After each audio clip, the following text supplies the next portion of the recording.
Hey my YouTube family, good morning. 26 सितंबर 2024 सुबह बजे हैं 5:56।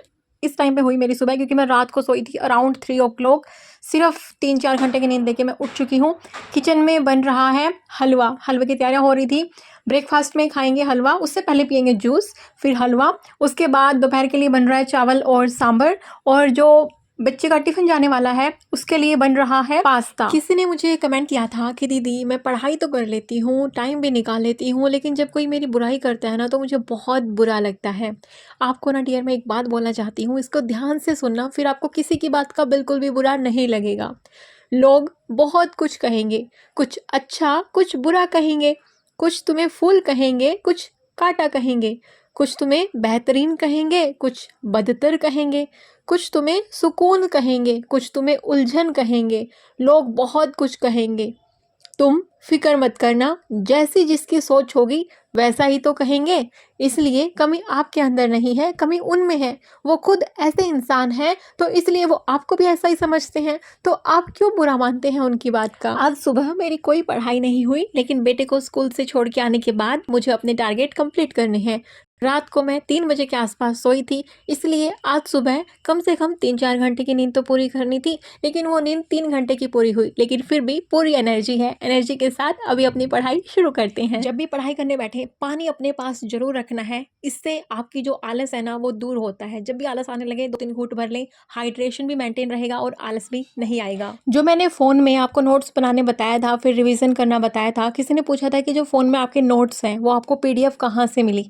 वो कहीं से मुझे PDF नहीं मिली है, वो नोट्स मेरे खुद के बनाए हुए हैं। कभी किसी वेबसाइट से लिए, PYQs वो लिए जो UPSC में पूछे गए थे, कुछ डाटा बुक से उठाया, और सब कुछ मिला के एक जगह पे वो मैंने अपने नोट्स बनाए हैं। तो आपको एक सोर्स से वो नोट्स नहीं मिलेंगे, आपको खुद से मेहनत करके वो बनाना पड़ेगा। थोड़ी सी मेहनत लगती है एक बार नोट्स को कंसाइज करने में, उसके बाद आपकी वो मेहनत आपके बहुत काम आती है जब एग्ज़ाम पास में होता है। आपको ना UPSC की अगर तैयारी करनी है तो 4 टिप्स मैं बताना चाहती हूँ। आप अगर एक हाउसवाइफ हैं, सबसे मन में आपके डर रहता होगा कि यार मुझे ना ज़्यादा टाइम नहीं मिलेगा। देखो डियर, एक सिंपल सी बात है, डेली 10-12 घंटे कोई नहीं पढ़ सकता। जो बिल्कुल फ्री है ना वो भी 10-12 घंटे डेली नहीं पढ़ सकता। हाँ, एग्जाम के टाइम पे 1 महीना ये पढ़ाई हो सकती है 10 घंटे 12 घंटे, लेकिन डेली बेसिस पे नहीं हो सकती। 4 घंटे आप पढ़ सकते हैं, 6 घंटे पढ़ सकते हैं, 8 घंटे मैक्सिमम 8 घंटे। मैं पढ़ती हूँ ना, मुझे पता है 8 घंटे में भी माइंड कितना एग्जॉस्ट हो जाता है। और 8 घंटे वो नहीं, अगर आपको 8 घंटे पढ़ाई करनी है ना, आपको 10 घंटे लेके चलना पड़ेगा, क्योंकि बीच में आप ब्रेक भी लेते हो,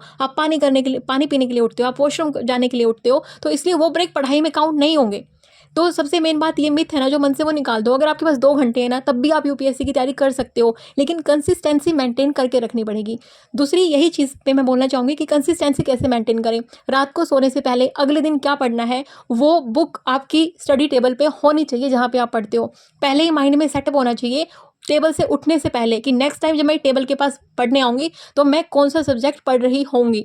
ज़रूरी नहीं है कि आप बिल्कुल फिक्स कर दो एकदम टाइमिंग कि मुझे इस टाइम पे हिस्ट्री पढ़ना है, इस टाइम पे ये पढ़ना है। नहीं, आप बस मन में ये ठान के चलो कि मुझे दिन में ये चीज़ें कवर करनी है, चाहे वो चीज़ मैं सुबह कर लूँ, चाहे वो चीज़ मैं शाम को करूँ, लेकिन वो चीज़ें मुझे कवर करनी है।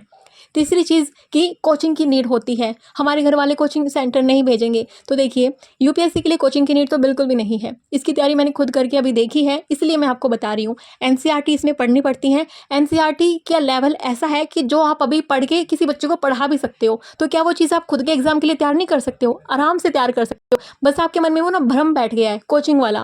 करंट अफेयर की जरूरत पड़ती है, कोई भी करंट अफेयर आपको कंसाइज करके नहीं देगा, आपको खुद ढूंढने पड़ेंगे। वेबसाइट है बहुत अच्छी अच्छी, एक बार आप सर्च करने तो लगो, आपको गूगल पे यूट्यूब पे सब कुछ मिल जाएगा। चौथी चीज़ जो होती है कि हमारे ना टारगेट पूरे नहीं होते, तो क्या ये हमारे साथ ही होता है? ये सबके साथ होता है। टारगेट कभी पूरे नहीं होते तो किसी दिन हमको ज़्यादा टाइम डिवोट करना पड़ेगा। हर किसी के साथ ऐसा होता है कि कोई गेस्ट आ गए, कभी कुछ हो गया, कभी कहीं जाना हो गया, तो नहीं हो पाते टारगेट पूरे। तो किसी दिन ज़्यादा टाइम डिवोट कर लो अपनी स्टडी को। वो वाले टारगेट जो रह गए थे, वो वाले बैकलॉग जो रह गए थे, वो कंप्लीट कर लो। वो सिर्फ आपके साथ नहीं, वो सबके साथ है। तो ये 4 चीज़ें मन में बिठाओ, अपनी स्टडी स्टार्ट करो 2 घंटे से। स्टार्टिंग 2 घंटे से करना, इससे ज़्यादा करनी भी नहीं है। 2 घंटे कंसिस्टेंसी मेंटेन कर लोगे ना, तो मैं बता रही हूँ आप 25th 26th के लिए तैयार हो जाओगे। 25th के लिए करना है तो थोड़ा सा ज़्यादा टाइम डिवोट करना पड़ेगा, अगर अभी स्टार्ट कर रहे हो तो। अगर आपने स्टार्टिंग बहुत पहले से कर दी है तो आप 6 से 8 घंटे दे सकते हो। अगर आप अभी स्टार्ट कर रहे हो, डेली के 8 घंटे आपको देने पड़ेंगे। लेकिन 26th के लिए तैयार कर रहे हो तो आप डेली के 2-2 घंटे की तैयारी करके कर सकते हो। आजकल ना मौसम ऐसा है कि कभी कपड़े इस तरह करने पड़ते हैं कि बारिश आती है उन पे बारिश लगती है, और कभी कपड़े फिर फैलाने पड़ते हैं जब बारिश चली जाती है। तो 2-3 बारी तो कपड़ों को इधर से उधर, उधर से इधर करना ही पड़ता है। आपके साथ भी ऐसा ही हो रहा है क्या? ओके। उसके बाद ना बच्चा जब स्कूल से आता है तो वो न्यूज़पेपर लेके आता है। जब स्कूल में उसको न्यूज़पेपर मिलता है, मैं डेली न्यूज़पेपर वो खुद भी थोड़ा सा रीड करती हूँ, और उसको भी मैंने रीडिंग हैबिट डाली हुई है न्यूज़पेपर रीड करने की। किसी ने मुझे कमेंट किया था कि मैम आप भी लेक्चर देखते देखते काम करती हैं क्या? पूरा ध्यान लेकिन उस टाइम पे पढ़ाई पे तो नहीं होता, क्वांटिटी रहती है पर क्वालिटी नहीं हो पाती। डियर, पहले मैं ना वर्क फ्रॉम होम करती थी, उस टाइम पे ना मेरे को टाइम बहुत लिमिटेड मिलता था, और मेरे को सिलेबस का मुझे कुछ नहीं पता था, क्योंकि मैंने जस्ट स्टार्ट किया था जनवरी में। तो मेरे को ये था कि कैसे सिलेबस कंप्लीट होगा, कैसे क्या कुछ करूँ, इसलिए मैं खाना बनाते बनाते भी वीडियो देखती रहती थी। लेकिन हाँ, ये बात तो है कि ध्यान जो पढ़ाई के टाइम पे रहता है ना, वो ध्यान बंट जाता है अगर आप 2 चीज़ें एक साथ कर रहे हो तो। लेकिन जब से मैंने अब जो मैं पढ़ाई कर रही हूँ, तो अब मैं मल्टीटास्किंग नहीं करती हूँ। पढ़ाई के टाइम पे सिर्फ पढ़ाई, मस्ती के टाइम पे सिर्फ मस्ती, तो ये वाली चीज़ें अब मेरी चलती हैं, और काम के टाइम पे सिर्फ काम करती हूँ। लेकिन हाँ, एक सजेशन मैं जरूर देना चाहूँगी, जिनके पास टाइम कम होना, वो अगर खाना बनाते हुए कोई और काम करते हुए पढ़ाई कर रहा है, तो नया टॉपिक कोई ना सुने। जो टॉपिक आपने 1-2 बार पढ़ रखा है ना, रिवाइज कर रखा है, उसको आप सुने, तो वो चीज़ें आपके माइंड में जाती हैं, क्योंकि वो चीज़ आपने पहले पढ़ ली, उस पर आपको इतना दिमाग नहीं लगाना है, उसको सिर्फ रिवाइज करना है। तो वो काम, रिवीजन वाला काम आप कर सकते हैं। या फिर कोई स्ट्रेटेजी वाली वीडियो देखनी है, कोई आप ना जब भी कोई यूट्यूब चैनल देखते हो, तो आपके सामने उसकी रिकमेंडेशन आती रहती हैं। मान लिया पढ़ते पढ़ते वो रिकमेंडेशन वीडियो के आपके सामने आ गई, आप उनको वॉच लेटर प्लेलिस्ट में डाल सकते हो, और खाना बनाते हुए, बर्तन साफ करते हुए आप उन वीडियोस को सुन सकते हो। किसने मुझे कमेंट किया है कि दी मैंने ऑनलाइन ऐप ले रखी है, बट क्लासेस कंप्लीट होने के बाद कोई सब्जेक्ट मुझे ऐसा लगता नहीं कि ये मेरा पूरी तरीके से कंप्लीट हो गया है। मुझे सेल्फ डाउट होता है, कॉन्फिडेंस नहीं आता है, और आप मुझे बताइए कि कैसे किसी स्टैंडर्ड बुक को हम इफेक्टिवली रीड करें। देखिए, अगर आप कोचिंग की बात कर रहे हैं, तो आप कोचिंग कर रहे हो या सेल्फ स्टडी कर रहे हो, आपको एक तरीका अपनाना है। जो भी टॉपिक आप पढ़ रहे हो, आपने वो टॉपिक पढ़ लिया, वो टॉपिक पढ़ने के बाद उस टॉपिक का नाम एक ब्लैंक पेपर पे लिखना है। वो ब्लैंक पेपर पे लिख के उस टॉपिक का नाम, जो भी आपने पढ़ा, जो आपको समझ में आया, उसको आपको लिखना है कि ये पॉइंट आपको समझ में आ गया। जरूरी नहीं है कि सारे का सारा टॉपिक लिख देना है, नहीं, कुछ कुछ पॉइंट जो आपको समझ में आए थे पॉइंट फॉर्म में लिख देना है। ये रहेगी पहली चीज़ खुद को जांचने की, कि जब आपने वो टॉपिक पहली बार पढ़ा तो क्या आपका ध्यान वहाँ पे था, क्या आपको वो चीज़ें समझ में आई। अगर आपको चीज़ें समझ में आई तो आपको तुरंत वो पेज पे कुछ ना कुछ तो उस टॉपिक के बारे में लिख पाओगे।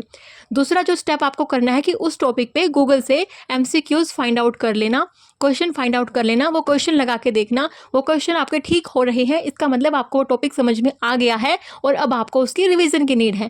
लेकिन अगर आप उस ब्लैंक पेपर पे उस टॉपिक के बारे में 5-6 पॉइंट भी नहीं लिख पाए, या MCQs जो आपने गूगल से देखे उनको आप सही नहीं कर पाए, इसका मतलब है कि आपने वो टॉपिक अच्छे से नहीं पढ़ा। पढ़ते हुए या तो आपको समझ में नहीं आया, या फिर पढ़ते हुए आपका ध्यान वहाँ पे नहीं था। ये 2 चीज़ें खुद के बारे में टॉपिक पढ़ने के बाद जांच लेना। उसके बाद आपने पूछा मुझसे कि स्टैंडर्ड बुक को कैसे पढ़ें।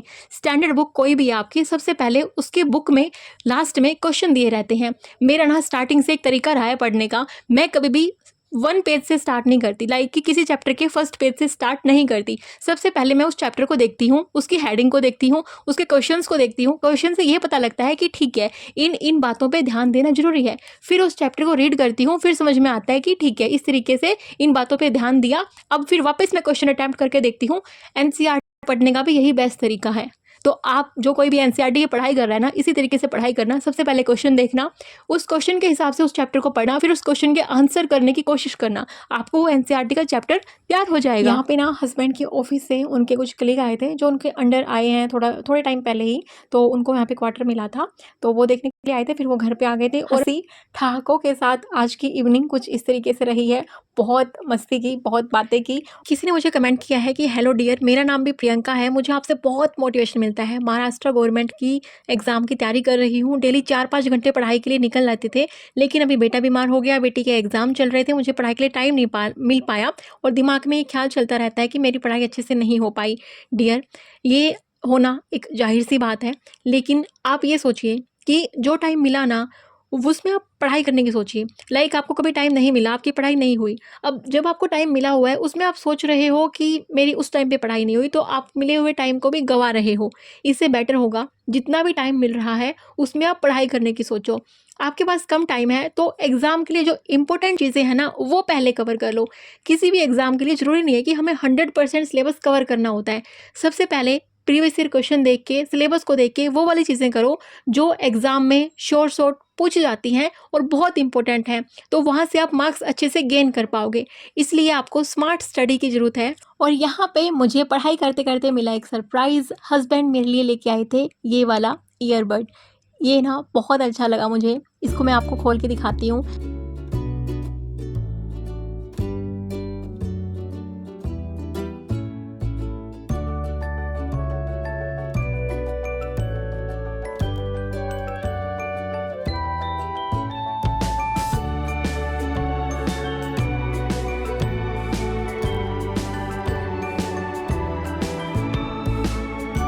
अभी मैं आपको मेरे पुराने वाला ब्लूटूथ दिखाती हूँ कि किस तरीके के वो हो गया था। एक्चुअली एक तो मेरा गुम ही हो गया था, टॉयलेट में गिर गया था और मेरे को बड़ी हँसी आ रही है ये बात बताते हुए, बट गिर गया था तो गिर गया था।